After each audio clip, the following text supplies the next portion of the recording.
Another blood-red sunset and yet another moon face, and still another 100 miles to my next resting place. Driving down the road, eyes on the horizon. Within my car, I'm all alone, but feeling good and feeling strong, knowing that this path I'm on brings me to myself. I'm driving. Hey y'all, I'm Jules. Welcome back to another episode of Spirit Sherpa, the show that helps and encourages you on your journey to unlock your magic mojo. With me as always is the spirit doctor, Kelle Sparta. Hey Kelle, what's up? Hey, Jules. It's so funny when you go back in time and you see stuff and then you go, oh, yeah, that was early on. But those are great questions, right?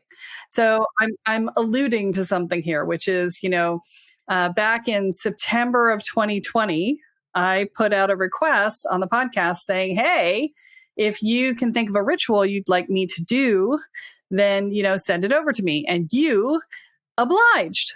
And you sent me this long list.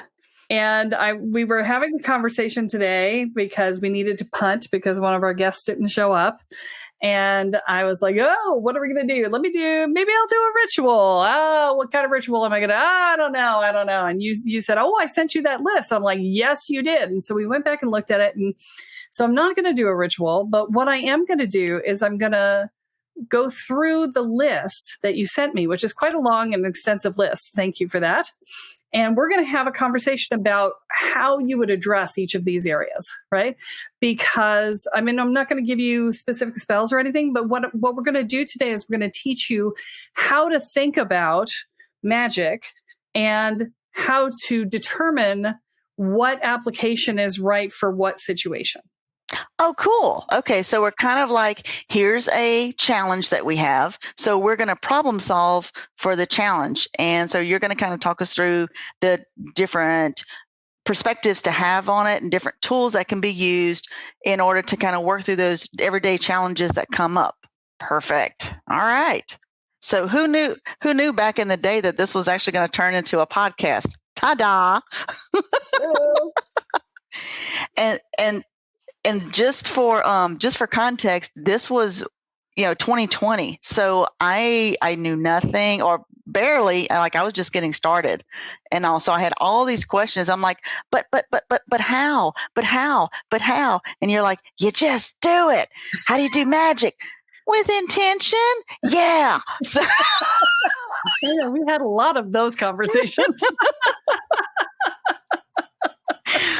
Oh, just a few times. Yeah, well, So, the simple answer is, how do you do magic? You intend to do it, and you focus your intent, and there you go. But magic is more complex than that. Let's be honest. I just needed to get you out of your head in the process. So now that I've gotten you out of your head, we can put you back in your head a little bit. So we'll bring your head back into the process. How about that? A little bit, just a little. Yeah. So, okay. So let's take a look at this list that you sent. So now the first thing we have to understand is that Jewel and I had this conversation earlier, and she said at the time, ritual meant anything magic. And I want to be clear that is not the actual definition of ritual. Ritual is a specific set of things that you do that uses a specific metaphor, and it walks you through to a specific outcome. And, if you think keep in mind, rituals like marriage and funerals, these have very specific structures to them that are expected. They go through a certain process and they come out with an outcome, right? That's the idea of what a ritual is. If you want more than that, you can go back and look at episode 18, where we talked about rituals and what they're all about. But so she's asking me, what she sent me was, a list of things that I might want to do magic for, right? And so I wanted to go through this, and we'll have a little discussion about each piece. We'll get as far as we get. We might, there's 40 some items on this list, so I don't know if we're going to get through all of them. But if not, if you guys like this episode, we can always do the rest of them. But the upshot is that we're going to go through. I'm going to ask her what her intention really is, and then I'll give you an idea of the type of thing that I might do magically to engender this result. Right? Okay. So, item number 1: see things or people as they are. Tell me more about that. What did you mean by that? What I meant by that is if someone is putting on a persona for you. So where I was going with that was they're really a manipulator, and they are catering to your kind heart, but you want to see them for actually being the manipulator that they are and not be fooled by the external playing to your, well, don't you feel sorry for me because blah, blah, blah, blah, blah. Or, everyone has a sad story. So I guess my question for you with this one is you kind of already know they're a manipulator if you're going to do this work. What do you mean on that? You wouldn't do this for somebody that you feel good about, right? Oh, what I was talking about was like just setting it in general to like more like expose those people who are tricksters, who are energy vampires. And maybe I just think, I have Aunt Susie Q, I'm totally making this up, Aunt Susie Q, who every time she comes over, she brings drama, yada, yada, yada. So really should I feel sorry for her, or is she really trying to manipulate the situation? So now she's the center of attention, blah, blah, blah, blah, blah. But really, I want to see her for what she is and not be fooled. There's a couple of ways that you could go about this. One is that you could put it inside your shields, but unless they come into contact with your shields, you're never going to get a result from it, right? Another thing you could do is do it to a room, or a space. If they're coming to your house, then you have control over that space. If you have an office that you don't share with anybody, then you could do it on the office and get that. If you want to carry it around with you, it's you'd kind of have to do like a radar active ping process on it to set it up, and you'd like send out a ping consistently. But the problem with that is that if you do that to somebody who's magical, they may have something that pings you back automatically, which might not be fun for you, right? So okay, I'm gonna say D. Let's not do that one. Yeah. So just you have to think about the consequences, right? What are the possibilities? Who are you going to run into? What are the things that might happen? Blah blah blah blah blah, right? And then you need to set something up in your field that you key to whatever it is that you've done. So let's say you did it in your office, right? Because I'm presuming that if you're having people to your house, you probably know who they are. But if let's say it's somebody in your office and you want to set up your office to expose people like that. And so you set it up on your door, right? You could actually set it up on all entry points into your office space, which would include your phone. It would include your computer. It would include, anything like that. And you set it up to make you sneeze when they come in, right? Or whenever somebody who is hiding something comes in, you will sneeze anytime you're in interaction with them. Or you can have it like make your nose tickle, or you can have it make your hand go numb or something, right? But the problem is that you have to be aware of it, so that you set it up and then you forget it. Then 6 months later, somebody walks in who's hiding something and you start sneezing uncontrollably and you think it's allergies, right? Because you forgot. Right. This is the shit that happens, right? So then I have to have a subsequent one to remind myself. Right. Yeah. This is my point, right? Is that you have to, unless you're working someplace where you regularly have this problem. So like if somebody were working at the courthouse, or if somebody were working in police law enforcement, if they were working in a space where people dealing with drug addicts and alcoholics, and they're claiming they're clean, but who knows, right? And, that sort of thing, if you're working in that kind of an environment, this sort of thing would be helpful. But on a day-to-day basis for the average person, probably not, right? It would be something that you would just want to do in the moment. But by the time you want to do it in the moment, you already kind of know that they're manipulating you. And you're just not trusting yourself, and you're trying to use magic to validate your own feelings. And so I would just say, validate your own damn feelings and let go of the magic in that scenario, right? That would be the thing. Okay. So what's the next one? All right. Next one is guidance to choose the right profession for me. The right profession. So the problem with this word is the word right? Because it's how do we know what's right? I've had a lot of professions in my time, and I mean a lot of professions in my time. And every single one of them contributed to my next knowledge base, right? And so, with magic, you want to be careful about the requests you make and how you language them, because I know what you're thinking. You're like, I want my ultimate goal. I want the thing that's gonna, and this is the thing you did not define with the word right. Do you want the right thing for giving you the next skill you're going to need? Do you want the right thing that's going to support your long-term highest and best goal, but maybe not your short-term happiness? Do you want the thing that is going to provide you with the most amount of money, the most amount of satisfaction, the most amount of freedom, or some combination thereof? You are very unspecific with this request. And so when you say right, quote unquote, Spirit doesn't have a clue what you mean by that. So they'll pick the one that's easiest for them. They're like, we're working smart and efficiently. You didn't define, we're just going to take care of that for you. That's right. We will pick the one that makes us happiest. Right. This is not about your happiness because you didn't ask for that. Right. You are correct on that, very much. So the lesson here, kids, is be careful what you ask for and define what you want. And so, this is an intention setting thing, right? It's a law of attraction thing, right? So you can do it through spell work. You can do it through intention setting and law of attraction work. You can do it through gratitude work. You can just say, I'm very grateful that I've already got this, right? And that you've called the energy in and it's coming. But be more specific.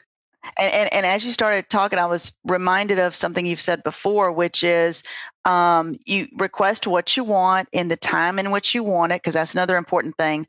But yet, if I remember correctly, is it the manner in which you're going to receive it? That's what you don't tell the universe. Yeah, the universe, you leave that up to the universe. You don't tell them, and I want it in this manner, because they're like, no. They're like, well, we'll do our best, but you just tied our hands. Okay. All right. Next one is peace of mind, decreasing anxiety. Peace of mind and decreasing anxiety. That is not a magic thing. Although to a certain extent it is. I mean, if you're an empath and you do the Boundaries for Empaths download that's free off the website, by the way, go to kellesparta.com and download it for free if you have not gotten the Boundaries for Empaths. And for all of you who have downloaded it and have never opened it, this is your moment to go, oh crap, I forgot. Yes, this process doesn't work unless you actually open it and do it. So this is your reminder to open it and do it. So, but there is a Boundaries for Empaths download on the website that will be helpful for helping to create that sense of safety, right? Energetically. Other safety, emotional safety, things like that. And additional energetic safety is created by, setting your boards and creating your shields and then doing your personal work that gets you to the point where you no longer are constantly waiting for the other shoe to come flying at your face, right? So that's all the work that we do in the Inner Peace 101 program, right? Yeah, you actually took the words out of my mouth. I'm like, boy, that sounds like the Inner Peace 101 that I went through. Yes, it is. So. Yeah. And then now that's different than the mentorship program. Yes, that's very different. So the Inner Peace program is for people who are beginning on their journey. And the and that actually takes them through a series of programs that evolve you over time. And you're in part 2 of that right now.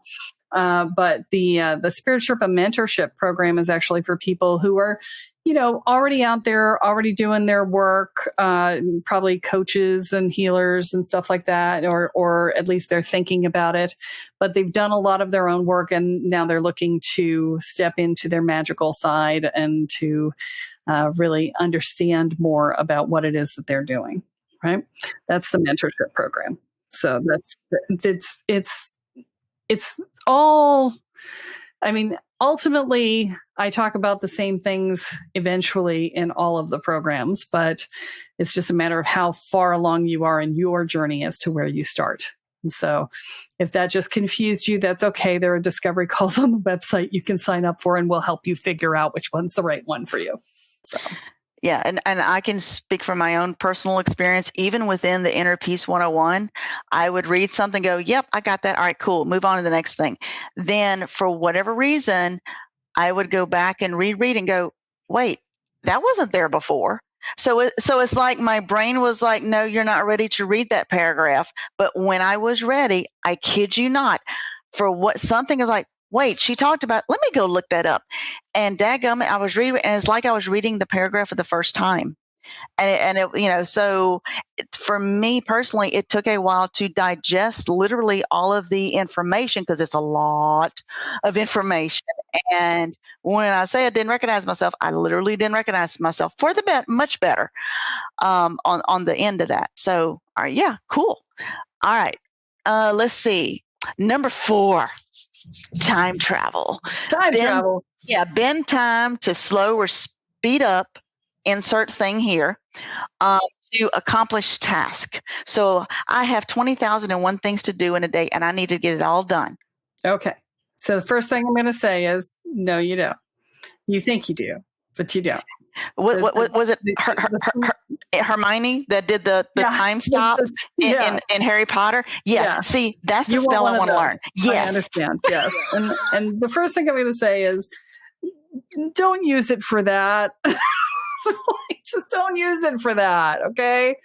It's just a way to further abuse yourself. And I really, don't use it for that.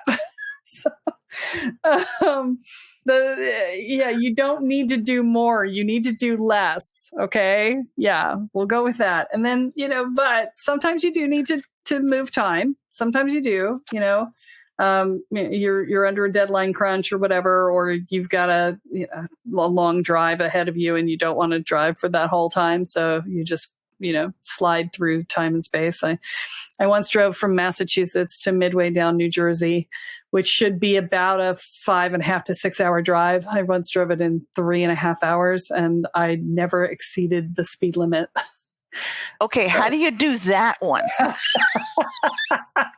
So rule number 1, you have to intend to do it.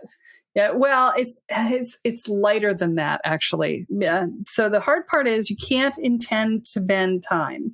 What you have to intend is to be somewhere by a specific time, or to be done with something by a specific time, right? And then you have to remove all clocks from your consciousness. And it's, so I have a really good internal clock, right? I will go to bed and I will say I'm waking up at 6 a.m, and I will wake up at 6 a.m. without an alarm. I'll wake up at like 5 minutes of 6 so that I'm fully conscious by the time 6 o'clock rolls around. And my internal clock is amazing, right? However, when I'm bending time, I need to do something to distract me from my internal clock. So the short answer is time and space are an illusion, and your higher self knows this and can navigate in any way, shape, or form you want, so long as your conscious brain gets the hell out of the way. And that's the thing, right? Because your conscious brain is the thing that's going to lock you in place in your location. And so the key is to distract your conscious brain. And so I put on music, and I got on the phone and I talked to friends while I was driving. And next thing I knew, I was pulling in, And it was 3.5 hours later, and I was 6 hours away, right? And I was like, oh, that was cool. No kidding. That's better than the Jetsons.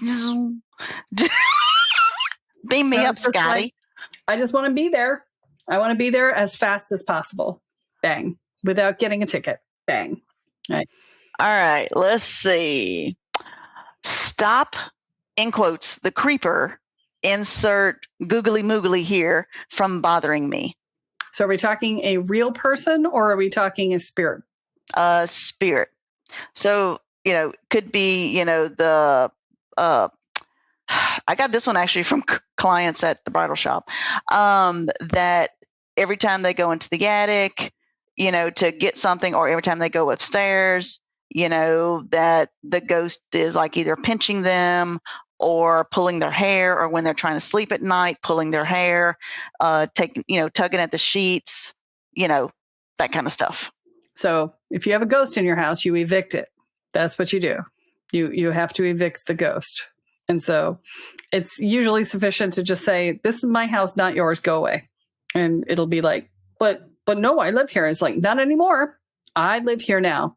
I have the lease. I have the lease on the property, or I have the deed on the property. It is mine. You are no longer allowed to be here. You must go. Right. So in most instances, that'll be fine. In some instances, it will say, and this was interesting because I had this happen in an event space that I was using at a friend's house. And I went to clear the space, and the space fought back, and it said, this is my space. I own it. And I sat and I looked at it. I was like, oh crap, it does. I was like, somebody gave it possession of this property in perpetuity, no matter who owned the property. And this thing owned it. And I was like, I checked it out on the Akashic. I was like, oh, fuck. I can't kick you out. You own this. I'm in your space. And so I did what I needed to do, which was I negotiated with it for the use of the space. And, for the 2 hours. And I informed my friend that she was living in somebody else's space. And she proceeded to befriend it and be kind to it and make it offerings and things like that so that she could continue to live there without hassle. But yeah, once in a blue moon, that's the only time I've ever seen it in my entire life, but it happened. That's both creepy and badass that you actually went out and actually negotiated with the thing. I'm just, oof. I mean, I could shove it out of the way and hold it there for a while, but it would have been a lot of work.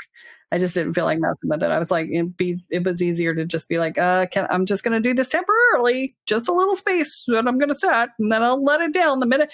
And the minute it was over, it was like, out now. And I was like, okay, space down, because it was just like, you've exceeded your time. I'm like, I'm done. Close the space. I'm done. So yeah, but that sort of thing. And then if you have ones that are more cantankerous, then if you're dealing with poltergeist or something like that, then you really need to hire a professional. Call Karen Baskin at ghostsbegone.com. Ghosts-begone.com. But yeah, she can take care of those. You do not do that yourself, and you do not do it on the premises. So that's yeah, so if you have cabinet doors opening. Yeah, you don't evict a poltergeist on premises, they will hurt you physically. It will do physical damage to you to keep you from evicting it. Oh yeah, let's not do that. That's so calling the ghost busting team and calling the professionals and let them handle that. Yeah. Okay. And do not, again, kids, buy a Ouija board and think you're going to negotiate. You're not. Oh crap! No. I actually, so we had dinner the other day with some neighbors, and the guy came in and he was a serious student of spiritual stuff. I mean, he was a researcher, like serious studier, right? A true seeker. He had bought a 17th century grimoire that came with something so nasty that he had to have the Catholic Church come and retrieve it from his house because he couldn't get the thing and the book out of the house. Now, did he know this when he purchased the grimoire, or it's kind of like that thing? He was quite upset about it, actually, because he spent quite a bit of money to get this 17th century grimoire, and then had to give it to the Catholic Church to get rid of the thing attached to it. Wow, that's like a couple of shows I was watching that have the dolls in the glass cases. And and this gentleman who has him, he's like, they're never getting let out, but I can't let this out into society. It's just too dangerous. Oh, wow. Oof. Okay. All right. Okay. We're not going to end with that scary one. We're going to end with a fun one. I'm just saying. All right.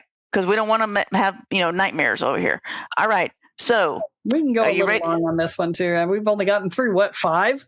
I know, right? All right. Here's a fun one. I want a spell to have a Judy Jetson morning mask. And for those of you who have no idea what it is, one, you're way missing a really fun cartoon. So in the Jetsons, whenever Judy has not put her makeup on or anything, she's still in rollers, but she wants to talk to one of her girlfriends. She has this mask that she puts on. It looks like she's like all made up. Yeah, it's hilarious. That's called a filter. Yeah. Nowadays it's called a filter. Yes. Yeah, they have them on social media. So the short answer is use the technology when you can. Technology. Choose the filter, right? But, if you're meeting in person, then you can do a glamour. And a glamour is a energetic mask that you wear, and it's more than a face mask. It's it's a whole body thing that says, usually the glamour is I've got it all put together. I'm perfect is sort of the energy that that goes into a glamour, or it could be, oh, I'm so amazing and beautiful, and don't you find me attractive if you're going on a date, right? That sort of thing could be done as well, although you're hiding behind the damn glamour. So you're not actually showing yourself. So unless you're just trying to get laid, that's probably not your best choice, because, if you're going to try. But if that is your intention. If that's your intention, that shit works, man. Every now and then you just need oil change. I'm just saying. That's it. That's all I'm saying. That's how I met my husband. So, But were you wearing a glamour mask? I was not. Have you seen this? Yes, you did not need to. You did not need to. Oh my gosh, that is so awesome, I swear to God. Oh my gosh. Yeah, there you go. I love it. I love it. I love it. All right, let's see. All right, I think we're coming to the end of. We're going to do one more? Okay, we did a bonus one. All right, let me find a good one in here. Let's see. Anybody who stopped before this is missing out now. Yeah, no kidding, right? All right, let's see. Oh, here is one for, I tell you what, how about we stick on the on that topic, and how about one to boost up your sex drive? Sex drive, not sex appeal. Well, I'm going to say, is it two different things? I'm thinking, let's say, okay, so let's say I want to go out I want to have a romantic dinner with my hubby, and I just want to spice it up.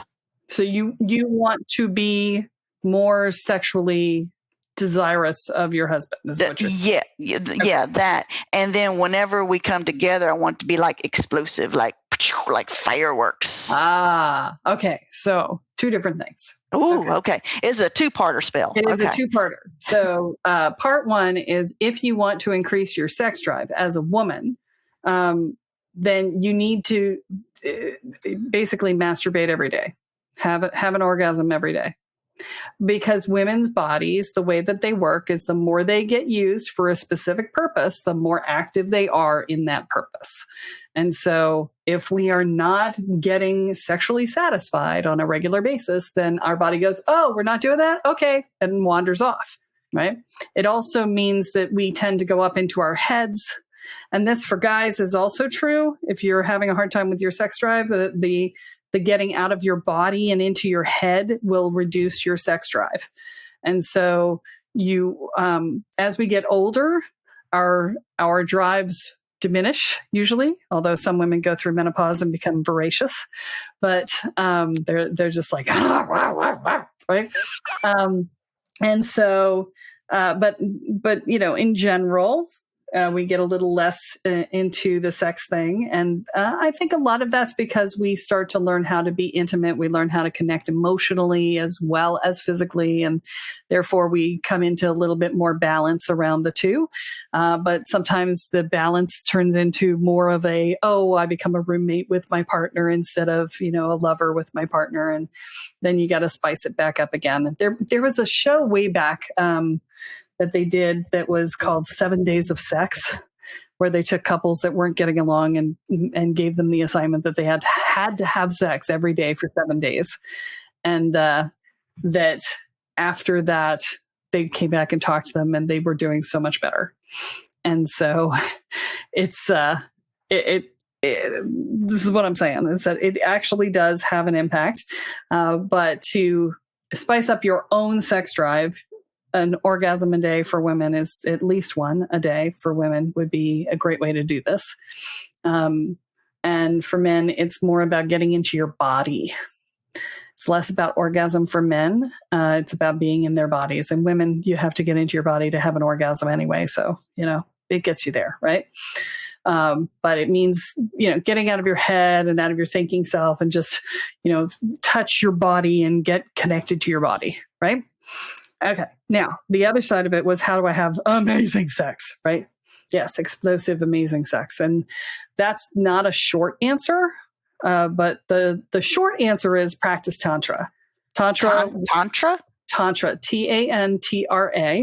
What is that? Well, it is a Tibetan spiritual practice. And the fullness of the spiritual practice is a beautiful thing. It's all about balancing masculine and feminine energies. And there is a sexual component to that practice that is a much smaller aspect of the larger practice, but it is mostly what people assume is the entirety of Tantra in the US. And some people will call it Tantra, and it just, okay. So I'm saying it so that you recognize it, but please don't call it that. It's Tantra. And so it just makes me, nails on a chalkboard. Anyway, so it is a spiritual practice that you practice with your partner that allows you to share and circulate energy in general and sexual energy in specific when you're having sex. And there is a way to cycle energy. I'm assuming a heterosexual connection, this works regardless of what kind of connection you're having, but I'm going to assume heterosexual for the moment. So it would cycle energy out through the man's penis, up through your chakra system, up and out through your crown chakra, and back down through his crown chakra, and back down into the body again, and you cycle it. Okay, so you're going to plumb up my chakras. All that's going to be aligned, and we're just going to be cycling that sexual energy back and forth. Yeah, cool. There's a position called Yab Yum. It's YABYUM, like yummy, right?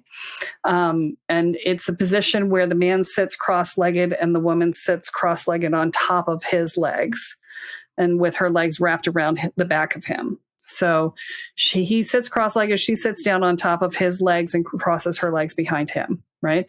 And you can have sex in that position. So that is a sexual position that is listed in the Kama Sutra, which is based on tantric tradition. But you can do that position without having sex and do this spiral process, the circular process. And you just practice breathing together. You look into each other's eyes and you practice breathing. So when he breathes out, you breathe in. When you breathe out, he breathes in.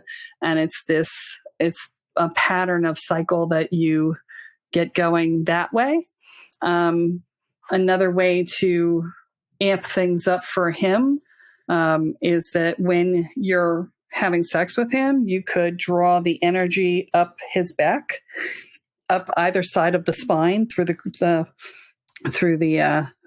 energy meridians there, and just pull the energy up his spine, up the back of his neck, and right into the base of the occiput, at the base of the skull, and just pull the energy up and just put it there and look into his eyes while you do it, and just hold that energy there, and he'll be like,